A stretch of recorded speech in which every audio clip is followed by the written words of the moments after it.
number 9 in things on life hacks that we can learn from Kundalini Yoga, even if we don't practice yoga, is to eat green vegetables. So generally in yoga, we try to avoid meat as much as we can. And not only in yoga, but just for me as a person, you might be sharing that too, but I just don't like the way the animals are being treated. So I try to avoid meat as much as possible. But of course, there was a way to it.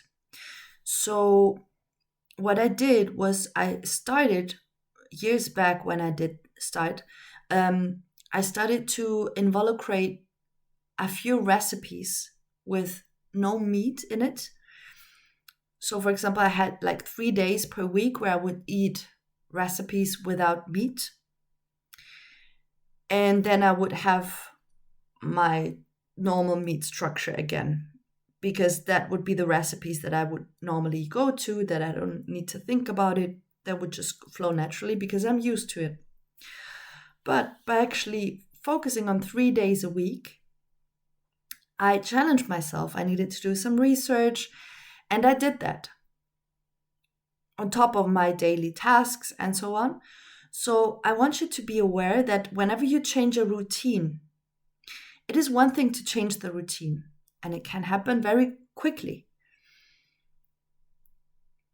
But just as quickly as you change it, it can also fall apart very quickly. Because life happens to all of us, and whenever we feel the need of getting a quick solution for whatever, we tend to fall back to these old patterns. So in order to have a sustainable outcome of this change by changing your diet, one thing that you can do is to start with really small steps.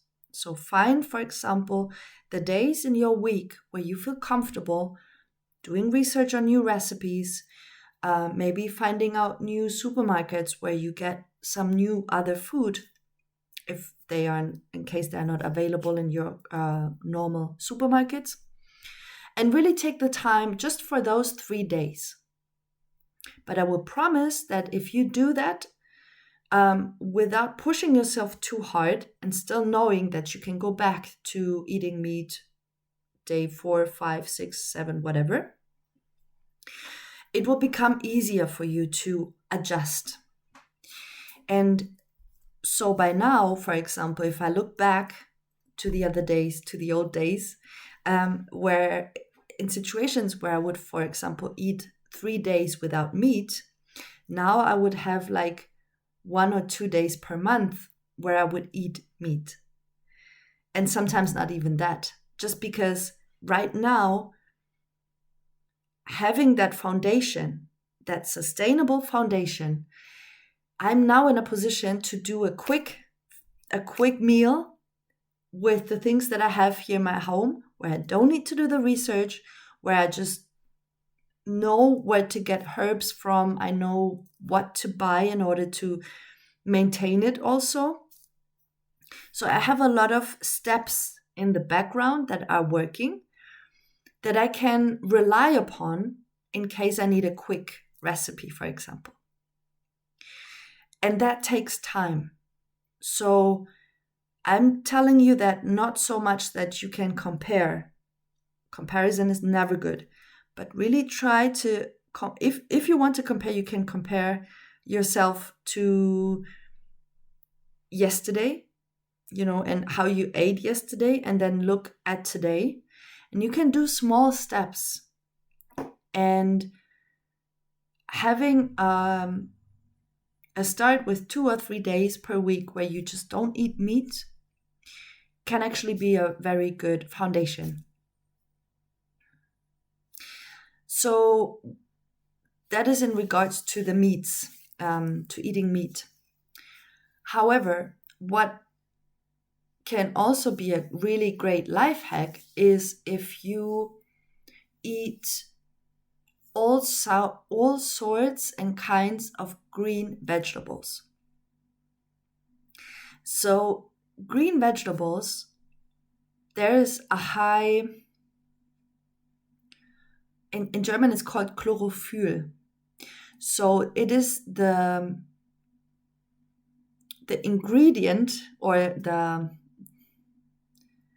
chemical. Yeah, it is the chemical within the leaves which make them green. I believe in English it must be called something similar, like chlorophyll or something like that. So whenever chlorophyll is part of vegetables, they get green. If they have a high amount of it, they get greener than others. And then there are like vegetables, like for example, how do you say that? Gurke? Not pineapple? Wait, let me look that up. Anyways, what I'm trying to say, I will find it out right now. But what I'm trying to say is, if you use green vegetables in your daily routine, that can help you. I need to look it up first. Wait. Cucumber. Yeah. Cucumber, for example, is also a green vegetable, but cucumber is also a white vegetable. It's green from the outside and it's white from the inside because it has a lot of water. So I don't mean vegetables like cucumber. Of course, they count as green as well. However, they are more white than they are green. When I talk about green vegetables, I mean green vegetables. I mean green peppermint, spinach, broccoli, the celery, what is called? No, it's not called celery. Let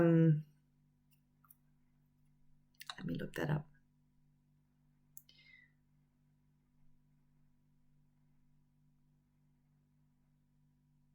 Yeah, celery. It's called celery too. I thought about the celery of the loan, but it's right.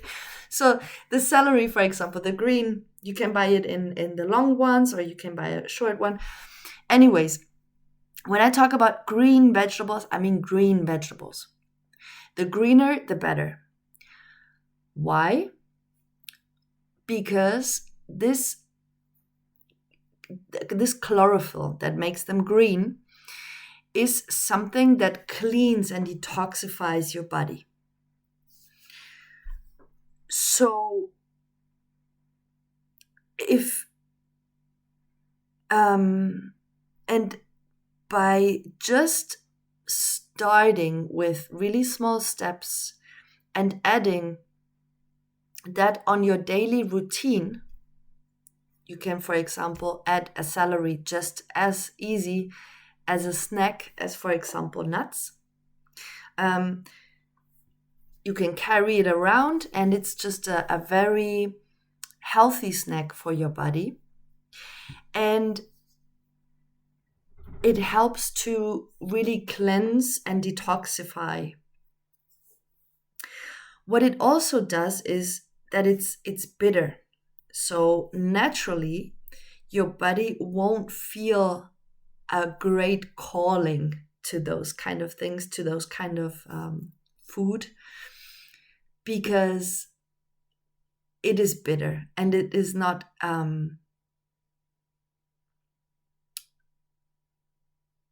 something that usually you would start to create a craving for. So if you know that, and if you know that beforehand, you can also work with that.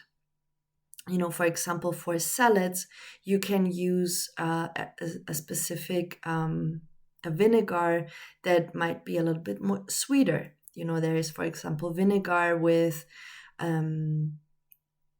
not strawberries, but those little berries. You can get vinegar from that too. And so if you know that, and you really find that the really bitter things don't go so easy, You can start with practicing with, for example, different forms of vinegar, or you can practice with sauces with different herbs, because herbs, as they are green, they are also really good to mix into your food without needing to use salt or any other additional resources, basically, to make it feel tasty. So herbs can be a great alternative too. And the more green you can involucrate in your daily work without needing to think about it, the better, because you basically detoxify your body on a frequent basis. And what you will also feel, especially if you eat more amount of greens, you will feel that detoxification. I won't go into details too much at this stage, but you will feel it at the latest when you go to the toilet. But you will also feel it on your skin, and even in your smell. You will start, like, you can go into very much into green stuff. There are also a lot of fasting things that you can do only specifically with green vegetables. If you're interested in those kind of things, also feel free to do a research or let me know in the comments, and I'm happy to do a separate video for that. But greens generally help you to detoxify your body on a frequent basis.